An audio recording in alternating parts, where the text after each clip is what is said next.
Hi, everyone. Thank you for joining us for today's session with Director of Quality Engineering at USA Today, Greg Sypolt, which will share with us how he built his winning dev test team. Greg will be interviewed by Joe Colantonio, founder of the Guild Conferences and TestTalks. So without any further ado, Joe, the stage is yours. Awesome. Thank you, Adi, and thank you, Applitools, for putting this together. I actually caught up with Greg at SauceCon recently, and he was telling me all about the awesomeness he's creating at USA Today. I talked to him 2 years ago, and he was talking about all the things he wanted to do, and I was like, yeah, whatever. And he actually seems to implement it, and is having really great results. I thought, man, I need to interview him again and share what he's learned with other folks, because I think what he's doing is really, for the size of his company, is really huge for automation. I think everyone here is in for a treat with the tips that he's going to have. Also, I realized Greg travels with a posse. He had like 3 or 5 people around him at all times. And then I realized they were actually team members. So I was like, wow, he really nails the culture piece of automation, which is sometimes the hardest piece of test. So that's another thing we'd like to go over is the quality aspects of really creating a team effort around all your testing. And so, Greg, as we were talking at SauceCon, you brought up some awesome statistics on what you've been able to achieve so far. I just thought maybe at a high level you can share that, and then we'll dive into maybe different points of how people can actually get to where you have already. So help lead the way to how we can get there. Sure. To kind of give everybody some context of who we are, really, Gannett is really like a leading local to national brand for a media company, and most people have heard of USA Today, but we also are the largest media company locally. There's 110 newsrooms across the United States, and that spans around 34 states. And to understand the scale of our network is we have 124 million unique users hitting that network, 1.1 billion total page views.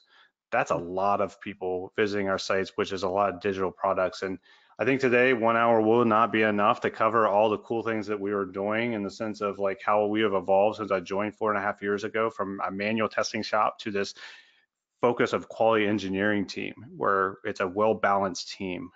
And we'll kind of dive into that from where we have a specialist, an automator, a full-time developer, and an architect, and some managers. Awesome. So Greg, that actually leads into the first aspect I'd like to cover on your journey, your digital transformation journey. And the first one is hiring for success. I know a lot of people that I speak with actually struggle with this.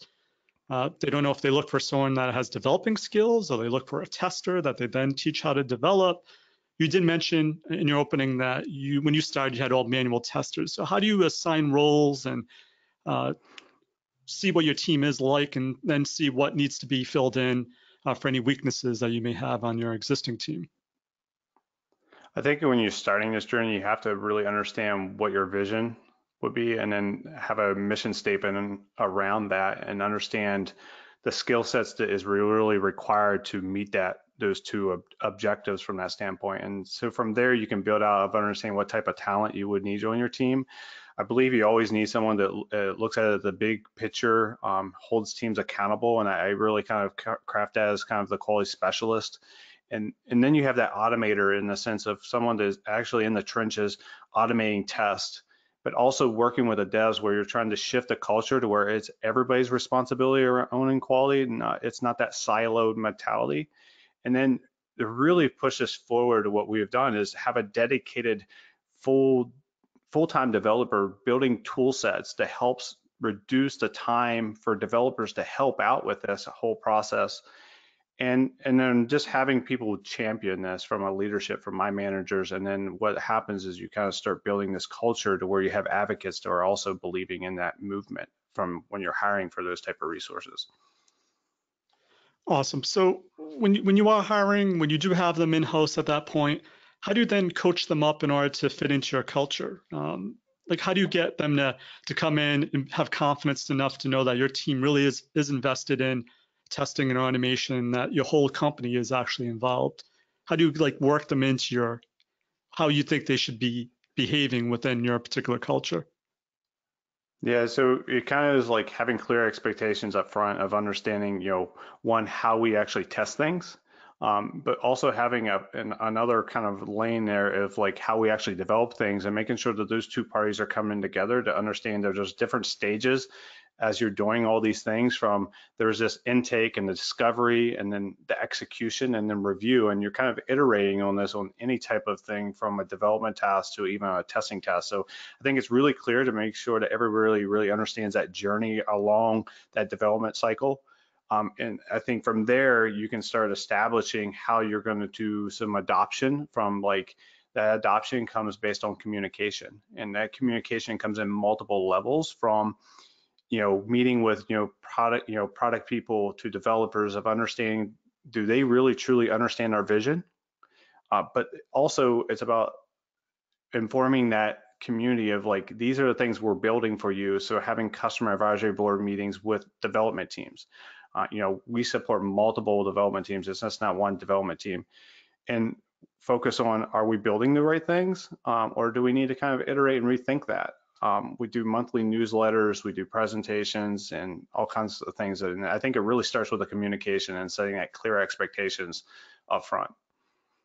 Awesome. So along the lines of clear expectations, once again, I want to go back to the manual tester piece, because someone actually in the question piece wants to know, at what time does a manual tester need to migrate to an automation tester? Is that a requirement? All manual testers shall be automation engineers, and that's the progression you see it? Or do you actually keep manual testers focusing on what they're really good at and then hire specifically for an automation tester? Or do you actually fire people based on roles and responsibilities? I think there's a clear line of blurring the lines at times. And so the way we've really crafted our team, and we keep evolving in the sense, when, about a year ago, we kind of separated from a specialist to kind of an automator and then that full development team. What it really takes is, I might need to figure out how to level up the skill sets of a specialist to where they really truly understand some of the automation, and they might not be running it all the time. And so, recently, my architect, Mike Milgate, was actually spending a lot more time with the specialist and saying, hey, do you know how to configure your machine so you can execute the automation test, right? We're not expecting you to actually write these tests, but do you actually understand how to execute them if something goes down? Or you can also just kind of get closer to the test and understand it. I think that skill set is, from a specialist standpoint, is they're looking at the bigger picture. They understand the user personas and stuff. Sometimes when you're just a dev and thinking about tech, you're just about like, I'm going to go from A to B and get expected results, C, right? You're not thinking about all these other scenarios. I think as you're crafting kind of your specialists, I think they need to know a little bit of tech, but they don't. My expectation is that I don't think they need to be the automator, because I feel like you need a well-balanced team of all these different types of roles. And from an automator, that's what their goal is one, to write automated tests, but also teach the devs how to contribute to this. We've made a big movement in the last year and a half of one of our big systems, to where now the SDETs are embedded in that team. They're actually teaching the devs how to do all the new and updates of the models and stuff that we've been working on. Awesome. So it really does sound like a great environment. I guess my only question at this point would be, how do you retain folks that you've trained up? We'll get into the numbers later on of the awesomeness you've achieved. So I'm sure a lot of technology, a lot of tools have been involved. People are probably learning a lot of things along the way within this particular environment. So when they get to that point, they probably are very employable at other places. I think you mentioned a huge tech company poached one of your guys, one of your folks. So any suggestions on how people can retain employees? Retention is probably one of the hardest. I think it's first starting out, like having a great culture to where you really feel like a family. I really do feel like I have a really awesome team. I think they do great things. They're very talented. They're very passionate about what they're working on. And I think just by having that right chemistry of finding the right people, I've been really lucky in the sense of having that all the right pieces all the time.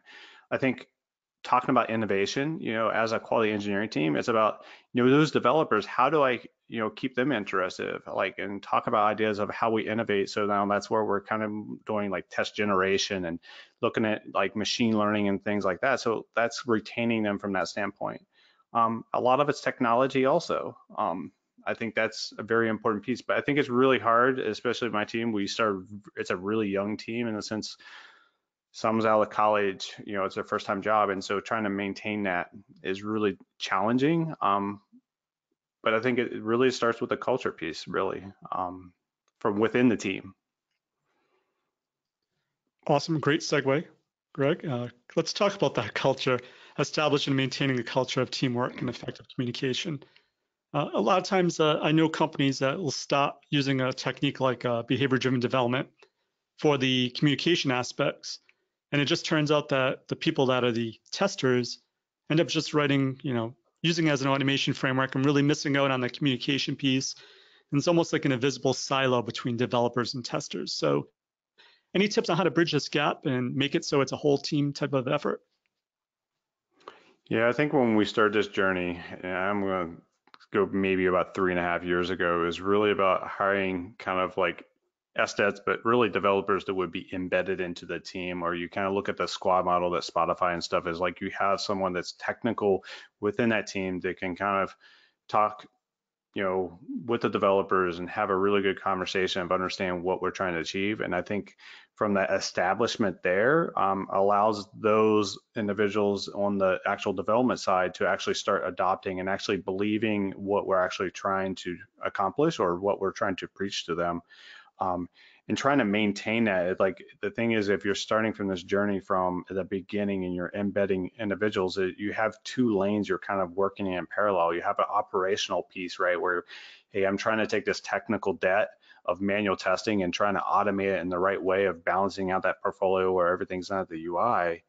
But you also have this lane around culture where you're trying to change the mindset of, this is not a siloed approach. It's around everybody owns a piece of this whole quality pipeline, right? And so it can start from your infrastructure up to your actual unit test, to your actual modules, to all the way to the front end. So I think that's really been the key of trying to establish this, and then it's about maintaining that two parallel tracks. Awesome. So along those lines, so are your developers actually doing testing? And if so, is it because you're using the same exact tools? Your automation engineers are using the same tools and languages. Does that help the communication? How's it working for you there? I think that's really the key from our success is to align our automation tech stack with the application tech stack. That allows buy-in. I think there's advantages if you pick something that's, like a Ruby or you pick JavaScript and that's where your team's familiar with. And that gets more buy-in or organizational buy-in with the different development teams. The one challenging thing I've always observed is we're more than a JavaScript company. We have Golang, we have Python, we have Java, we have Swift. And at one point we had multiple people on my team with all these different skill sets, but the most challenging piece was they were the single point of contact. And so if Joe Smith went on vacation, in that sense, no one's there to support the Android test, right? Because he's the only Java developer. And so that's really challenging. But if you build a culture to where you're picking that same tech stack, it allows everybody on the team to contribute. And I think we've had a great movement in the last 1.5 years of really starting to share that responsibility. And it's all because aligning our stacks together. Interesting. I know USA Today is a huge company. I know other companies, someone just asked this question. They work with other companies. So do you have any tips on how to maintain a culture of teamwork and effective communication? How can it be maintained when you're dealing with multiple companies maybe that are working on a project? Not sure if that's the case with any project you work at on USA Today. So how do we maintain that communication? I think one of the biggest things for us is constantly checking in, having data points for that, the communication piece, what's working, what's not working, really sitting down. That's where having a dedicated infrastructure team sitting down with the dev teams and saying, the tools that we implemented and handed off to your team, is it working? What's not working? Or where's the team struggling? Where do they need additional training? So anytime we typically build anything new, we're sitting down and walking through that platform and making sure they understand it. So about 1.5 years ago, we had this huge initiative of building our own tool, called Simulato. It's around model-based testing, and it's a whole different concept of like how we're building this tool that's around modeling, and then we're using test generation to generate Selenium tests. We had to sit down for hours and hours. We had 3 individuals that was sitting down with the devs and teaching how to use this very complex tool. But the advantage of it was, it's a true one-to-one relationship with like a web component. One web component would have a model to it, and now you have a true coverage there. And anytime that component changes, basically you know what to update, and it creates more of a reliable and maintainable framework. And so from that tool standpoint, and educating and communicating, understanding what's working, where they need training, is where we have to get really close with those individuals monthly or sometimes even weekly. Also, Greg, it seems like you have a lot of team building exercises where you are to help maintain that culture. For instance, once again, I did get 3 or 4 or 5 people at SauceCon with you from your company, and I find that really rare. Just struggling to get my company to send one person has been a struggle. So is that a tip you think could help a culture, these more team focused type of activities together? That's actually a good point, and I've never actually thought about it that way. I think it starts really with my leadership supporting and trusting me based on the things I throw at them, in the sense of, hey, this is a great conference, this is a great webinar, or this is some great material we could spend on like building up our skill sets. Sometimes it's even team building within our team. And I think that builds a closer knit culture in that sense. And I think it's showing the value that's coming out of those type of sessions. And, we might be a very advanced shop and we may get some tidbits here and there, but I think it's also that networking to where, sometimes the people that are not presenting at those conferences, as you was talking about, it's really about the networking, because some other people are doing some awesome stuff and we can kind of start talking and communicating how we could elevate our game even more. Absolutely. And I also think I remember you saying a lot of your team members are remote. Someone's asking in the questions, how do you maintain the culture when maybe people are remote or they work in different time zones? Is it just having constant meetings that everyone can attend, or any tips around that? I can give you a lot of tips on this, just simply because when I was building this team, it wasn't about trying to find people. I mean, we tried to look locally, but sometimes when you're trying to find the right pieces for your team, you may need to go a little wider, right? Cast that net. And I think one of the things that's made us really successful is half my team's remote, and we advocate Zoom almost every day. We're actually, as soon as your day starts, we're video up. So to me, being on video doesn't really bother me. Every meeting we go to, we're video, using Zoom. We're probably on Zoom like 8 to 10 hours a day. Huh. And so I think that's allowed us to build that culture and collaborate really well together. We have people across the whole country. Just now on my team, we have our platform engineering team. I think 98% of the team is remote, and they live from Seattle to the East Coast and everything. And I think that's what allowed us to be so successful of working on cutting edge technologies, building a culture where people want to stay, and that's retention too, from that standpoint. Just a quick plug. I work remotely. I've been working remotely for over 10 years. I can't go back to work in an office, and people always wonder how that is. And like you said, sometimes I speak with people more being remote than they do with the person on the other side of the cube from them. So I think that's a good point. Just keeping up Zoom and just having constant, like you're there chatting all the time is a great tip. All right, Greg. I think people want to start getting into the meat of things now. When you talked about some of these numbers earlier, I think you said you're running almost 1 million or 1 billion tests or something in USA Today. So I like to get to how we can improve test coverage. You even talked about Simulato. So I'm curious to know a little bit more about that. So I guess the first question is, when people hear about improving test coverage, a lot of times it's just, we'll just automate everything. And it may not be a very effective test, right? It may be just a test that's already been done before, or a lot of duplications are going on, or the test really isn't adding any value. So how do you balance improving test coverage? Because I'm sure maybe there's a metric you have with your test coverage in, making sure you actually are testing the right things and you're not just adding tests to add tests that are automated. Yeah, I think that's probably the most challenging exercise in general for our team. And it's not even our team, it's across, even from a developer standpoint, if they're taking on some of that ownership. I think we've been building this kind of process, and someone that kind of really kickstarted this, Andy Jones, like how you prioritize tests, kind of kickstarted that idea of like, how could I take every feature in this, application and start thinking about all the different levels, and actually question, could I test this as a unit test, rather than doing it from the UI? If you're testing in the UI as saying, I get this error condition, or maybe I'm max characters, that might be a better suited test for unit.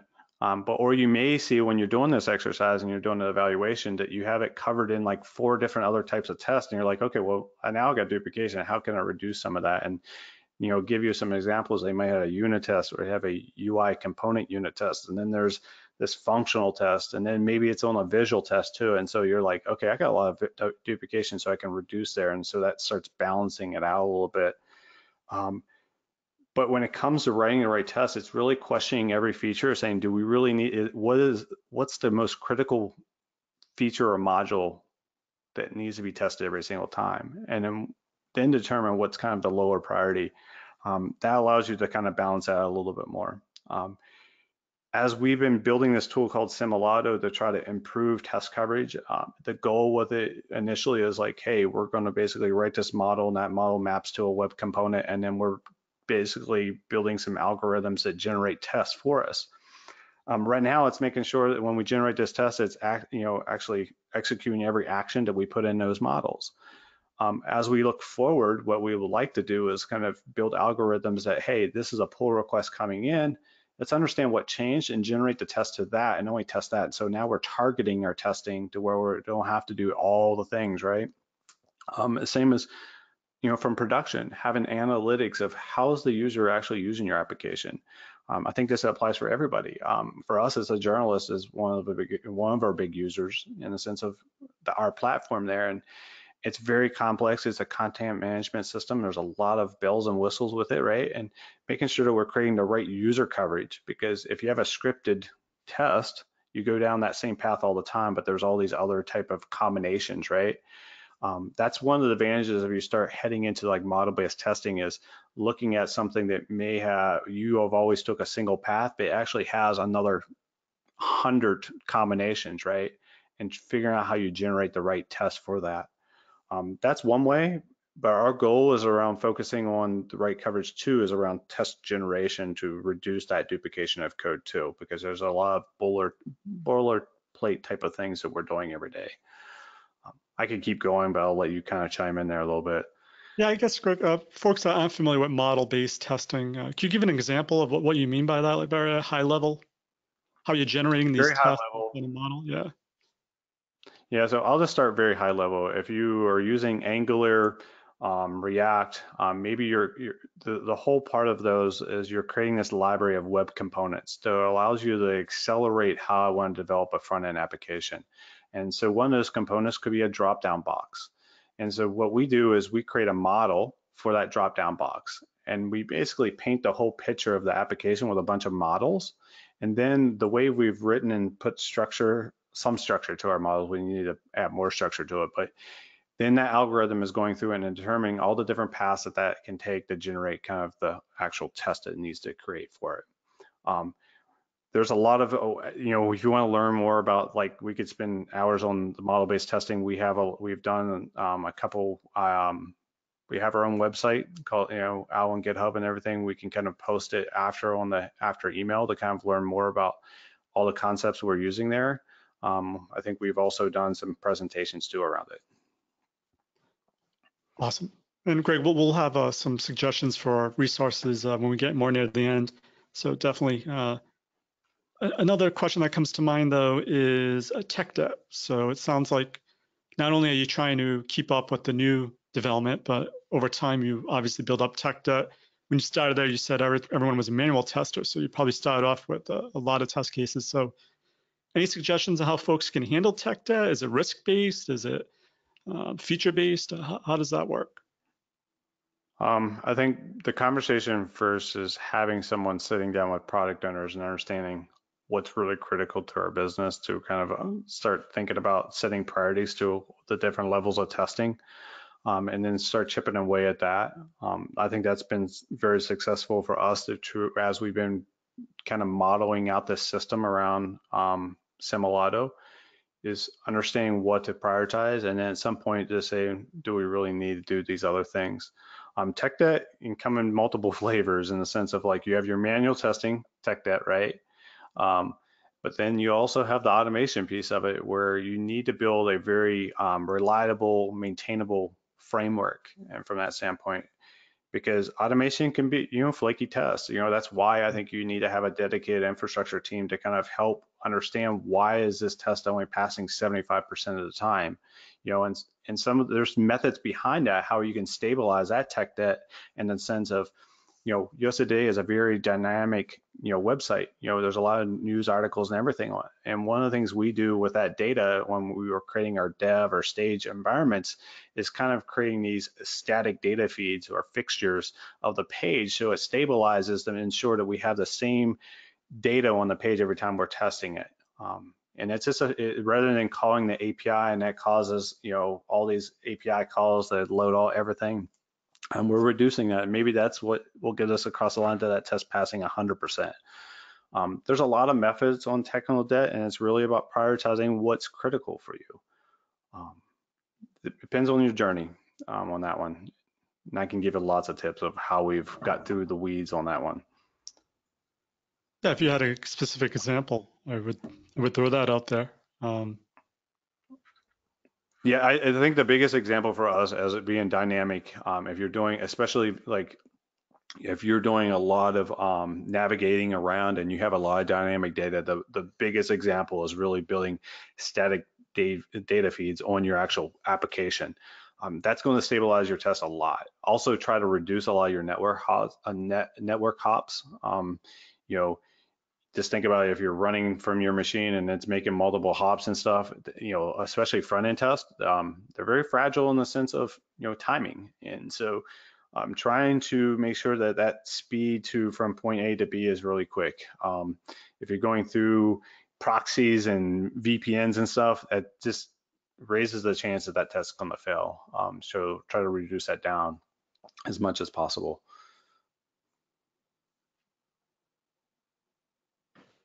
Great. And so another point is, you mentioned Flaky Test a few times. So for Flaky Test, how do you know at what point you start deleting things? I know we want to improve test coverage, and a lot of times that means adding tests, but is there ever a point where you're like, we need to go back and delete a bunch of tests?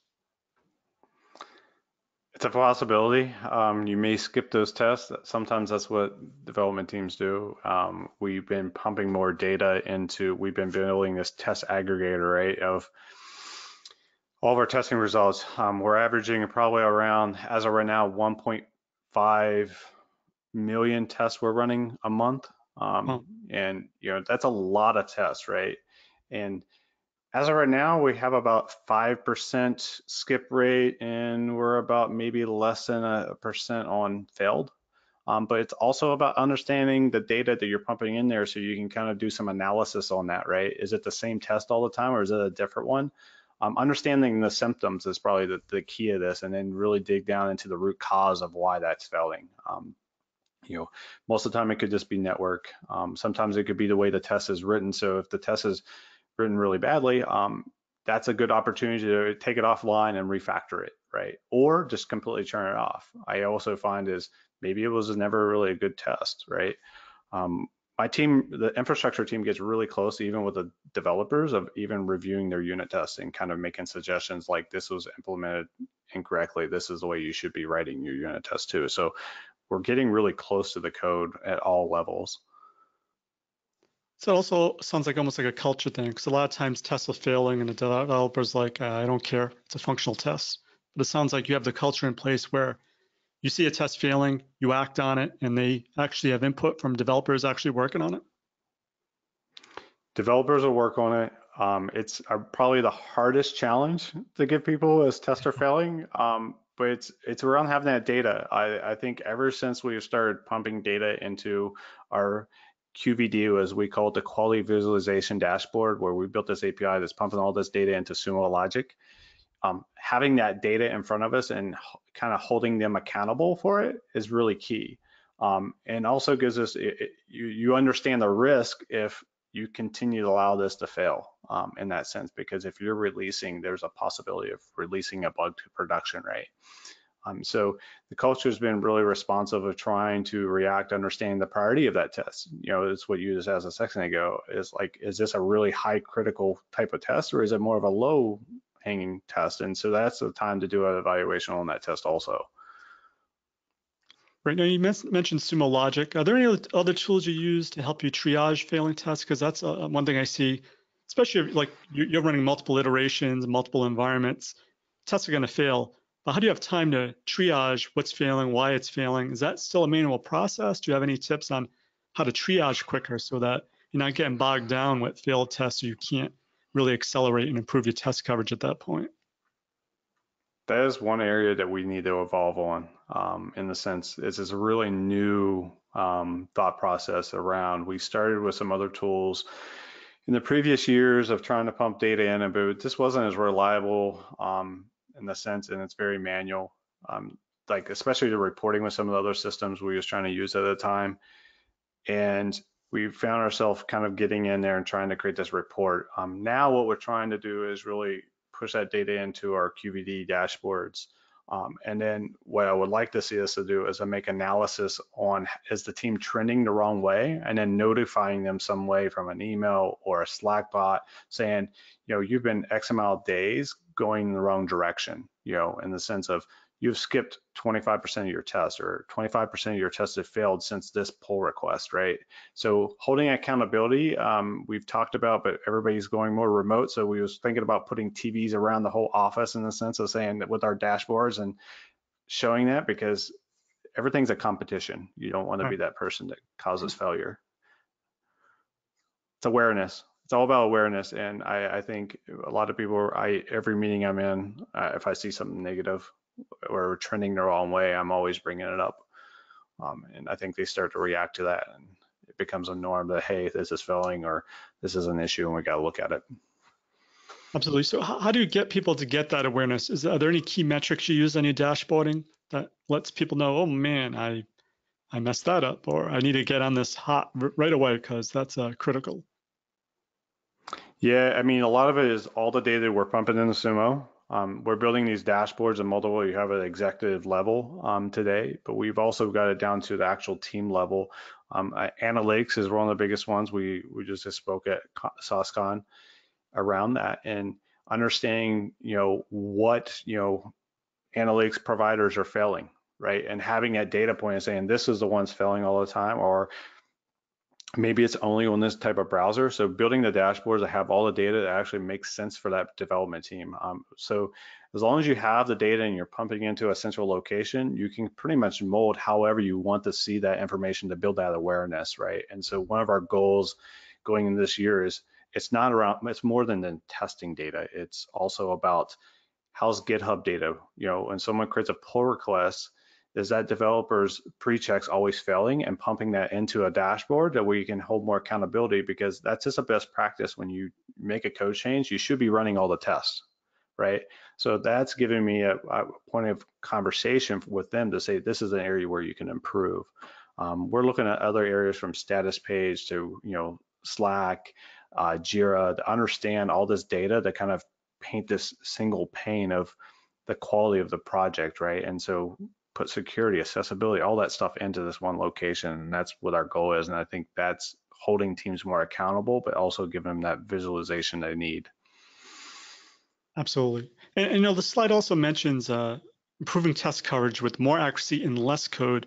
You gave one example of using model-based coding. Is there any other techniques you recommend for people when they're automating to make it so it's less code involved but more coverage? Testing frameworks typically have this boilerplate type of test case. You always have these preconditions, all this. You can create a template file. My team, on the infrastructure team, we've been using Jest, J-E-S-T, to kind of help this new development team. And they've done some great work around test generation, to where it's a kind of a single configuration file, a JSON file, to where they're basically saying, these are all the things I need to do for visual testing on Applitools. And we're generating like 55 tests off that single file now. So as a developer, we've reduced that, reducing the duplication of all this template code that we've always put in our test cases. Now as a developer, I just need to go put this little snippet of code of like, this is what I need to go test, and it should only take them seconds. And then next time I execute, it's generating that test. The team is looking at the configuration type of stuff with that too, really close to wrapping that up. But that's one area where anytime you see a lot of duplication of code is how can I make the developer's life a little easier, more efficient, and it doesn't take as much time, and then that allows more buy-in of using the tools that we're providing. Absolutely. I want to cover that in the tools section because I think what you just said is critical, making your developers' life easier. A lot of times we as automation engineers may love Selenium, but even developers may not like Selenium. They might have another option they prefer. So curious to know, along with culture, do you force them? I think you may have mentioned this earlier, but do you force people to use a certain tool or framework? You mentioned you have a bunch of different frameworks. I mean, do you have a bunch of different frameworks, technologies? How does that work? We do, but I think over the years, we've learned to sit down with those teams and understand what their thoughts are on particular tools, making sure that we're not trying to force one single tool down their throats in that sense.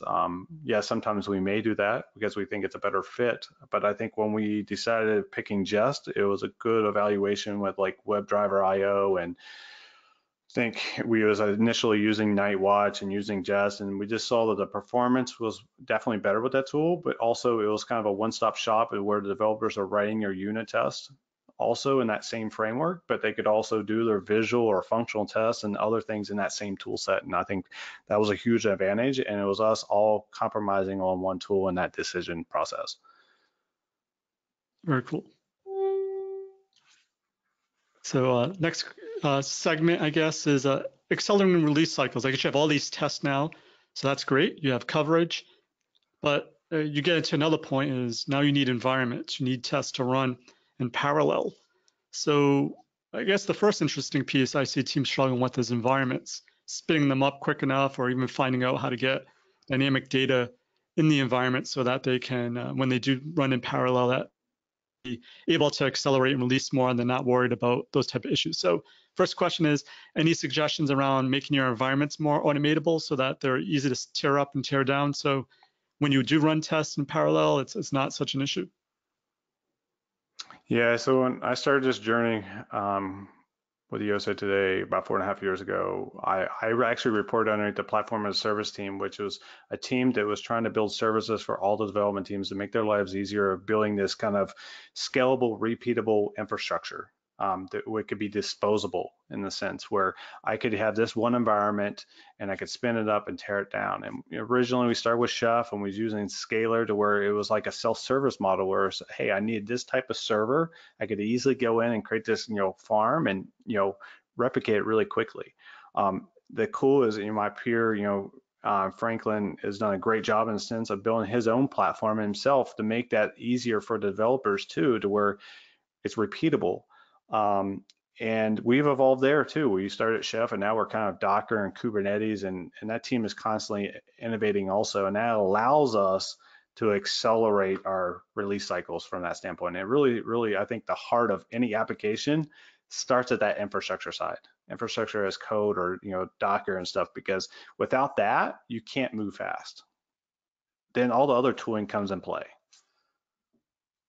And Greg, I thought you had an interesting statistic. I don't know if I heard you correctly in the pre-call. You mentioned something about, I think, 93% cost reduction doing something with your scaling up your environments. What was that all about? Yeah, so our CI/CD infrastructure started a long time ago. We had, I took on the championing CI because the platformers team was so busy working on all these things to make this awesome platform for all the developers. And an intern started developing something in Chef. It was repeatable, but it was a self-service model. We had 27 teams running that platform.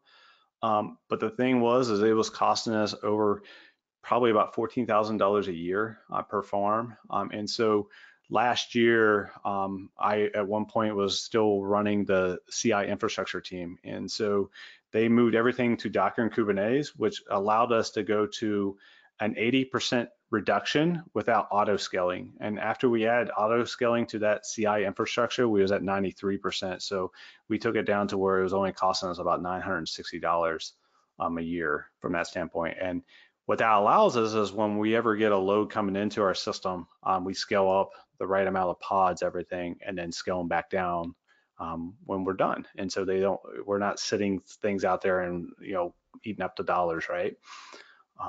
That platform, championing that has allowed us to really accelerate our release cycles. Just as we're pumping that data in, and I was looking at it the other day because I have a keynote coming up next month at Agile DevOps, so talking about our evolution around CICD at Gannett too. It's more than testing. I owned the whole CICD for about 4 years. We're averaging around over 4,000 builds a week. That's a lot.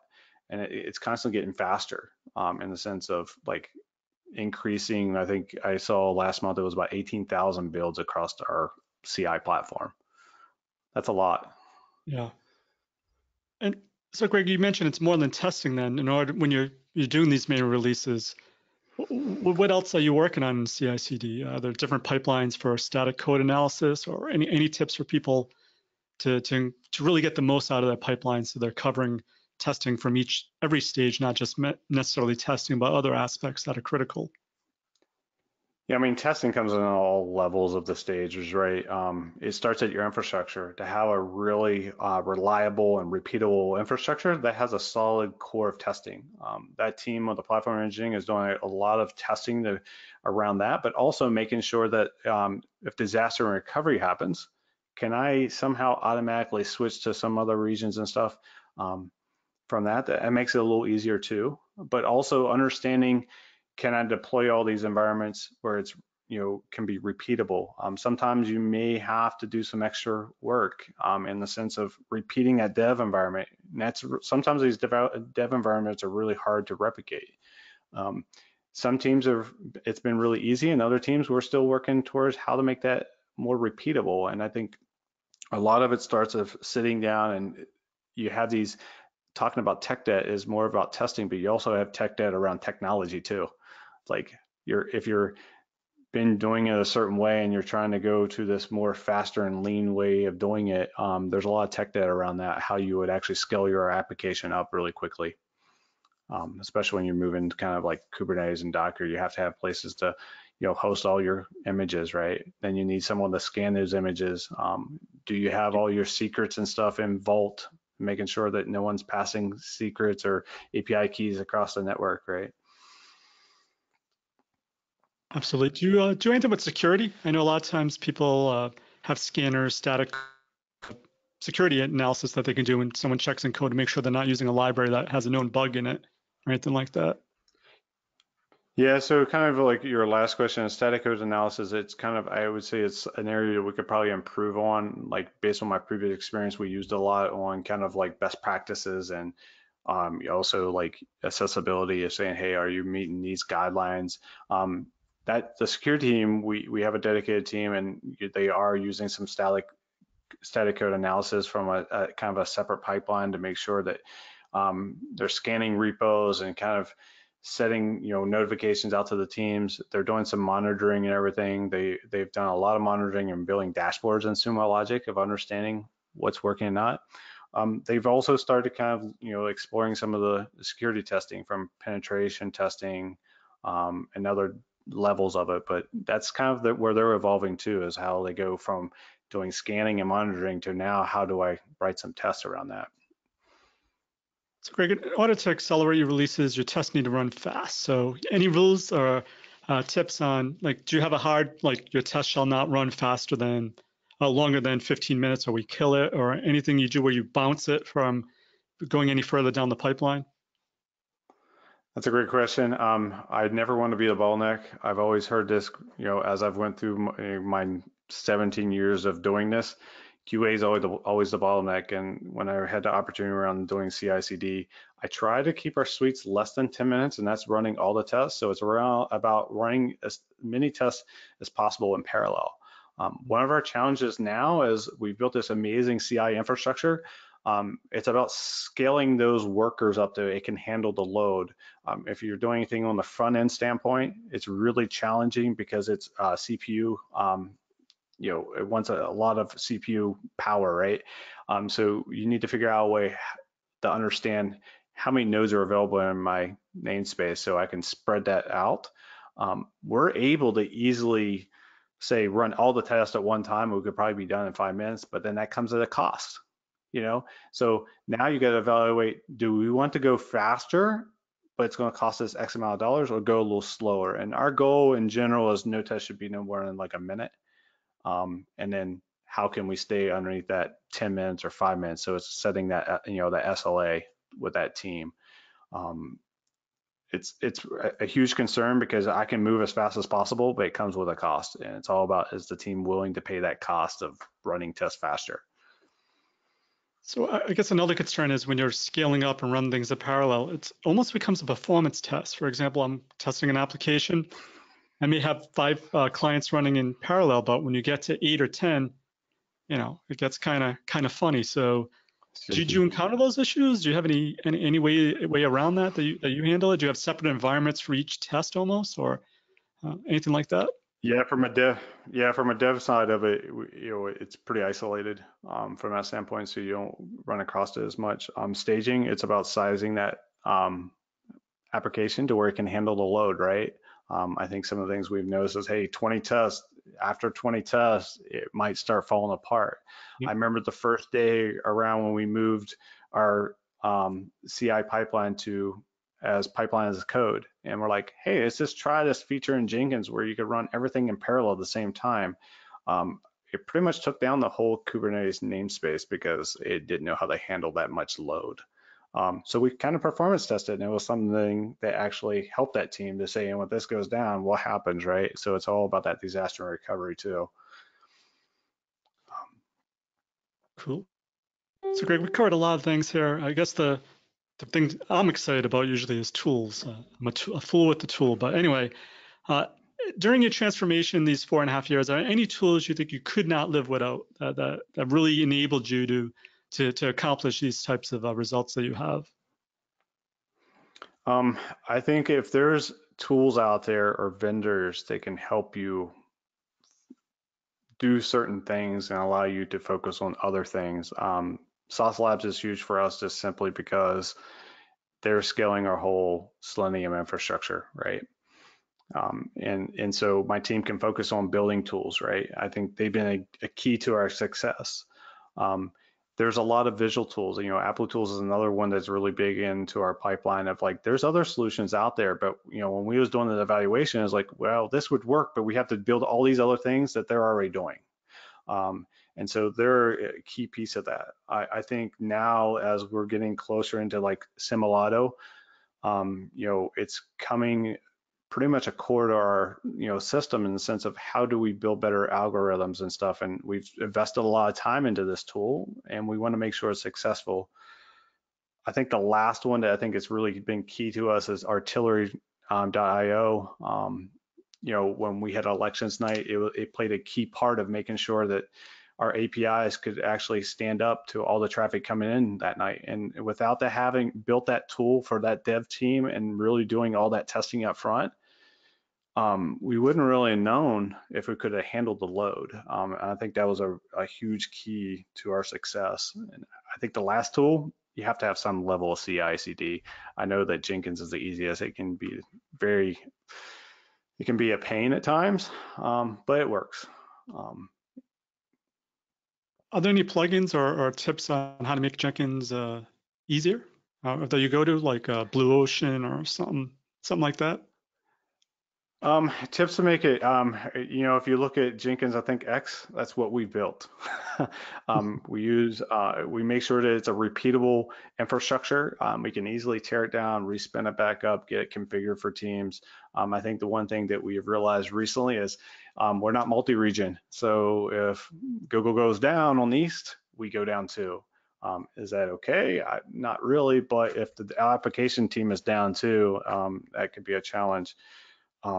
I think from Jenkins, moving over to pipeline as code in the sense, at least from that standpoint, you're isolating your build process, your testing and everything into code. And so that's now manageable and it's a part of the actual, GitHub repo. And so that's easier to maintain. And from that sense, and what my team has also done was we've done, like we was talking about, reducing the duplication of code. We've built a lot of our own plumbing, our own DSL, of making that life easier when you're writing a pipeline. I just need to call these 3 lines of code, and then all the other stuff that it does is in the background. Very cool. So Greg, you did mention Jest a few times. Can you tell a little bit more about this? Why you chose it? Do your developers use it? Sounds like it's developer friendly. It's developer friendly. It was part of that compromising of us collaborating together and trying to find the right tool set. During the evaluation, they were doing benchmark testing based on performance. It was definitely performing a little bit better than some of the other JavaScript frameworks. It's designed for React, but you can use it for whatever. For us, there's a lot of stuff right out of the box that works, but for us, it's one of those things that having an advanced shop is like that whole Applitools visual grid stuff that we're using. We had to do that ourselves. So there's that flexibility of building that in that sense, and taking something like that that's already running really fast and then plug in like Applitools new visual grid and everything that speeds up our testing process. That would be another thing we was talking about. How do you accelerate your testing process with that? That's some of the advantages of it. Great documentation. And I think we're still kind of learning. I think we've been doing it for 3 to 4 months so far, and I think we have definitely evolved that tool a lot. Very cool. Now, I think you also mentioned to me mobile. Majority of your tests now are all mobile, not desk centric. So any tools, I haven't heard you use the word Appium at all. So what are you using for your mobile testing efforts? So native, very interesting. So for native, for Android, we're using Espresso. And that's been kind of like part of this transition a long time ago. The unique thing about the Android team is 3 of those individuals used to be kind of on my team as SDETs, but they actually moved over as full-time developers over time. So one would go over and then we'd hire someone else, and then he would go over as a full-time Android developer, and then the third one came. Now that team just pretty much owns it, and they've understood all the best practices and stuff we put in there. iOS is probably one of the most challenging ones. At one point, we've used XCUI test. We was using that for some of the Applitools stuff, and we were also using a little bit of Earl Grey, which is Google's version of how they test their iOS apps, and it kind of follows the same methodology as Espresso. That one's really challenging with iOS because they make changes, and how Apple, they like to keep things hidden, so like things break a lot. That theirs are really fragile. And then you get the mobile web side, which is a whole like mobile first that we do, and that's just going through our Jest framework. Very cool. So Greg, we're almost up on the hour. I want to start taking questions. I know it went pretty fast in the first few areas. So if anyone has any questions around the culture piece or hiring for success, make sure you type in your question now, and we can get to it. So Greg, I'm just going to look at some of the questions we have in array. Someone asked about the process, and what they meant by process is.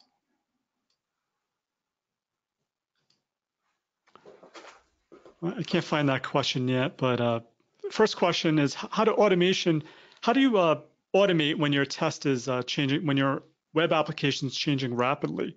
So there's a lot of UI changes. Do you have any rules where you don't start automating until X amount is developed, or do you just go under the covers doing more unit API test level until that's ready to go?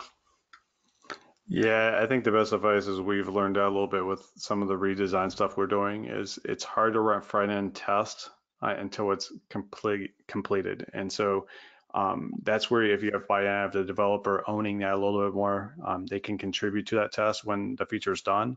I think the main focus is what you hit on right there is making sure you have some of the lower level tests that are validating that feature is kind of working as expected.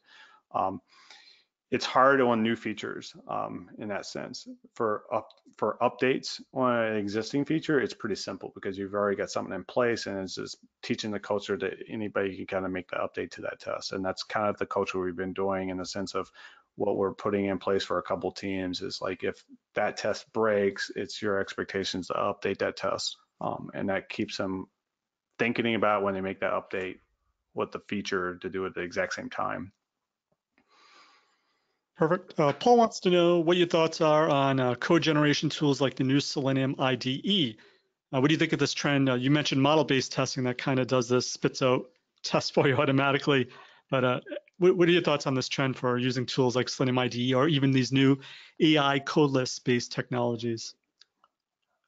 We've been using Testum a little bit to help some of the specialists with some of their activities and stuff, and it works in that sense.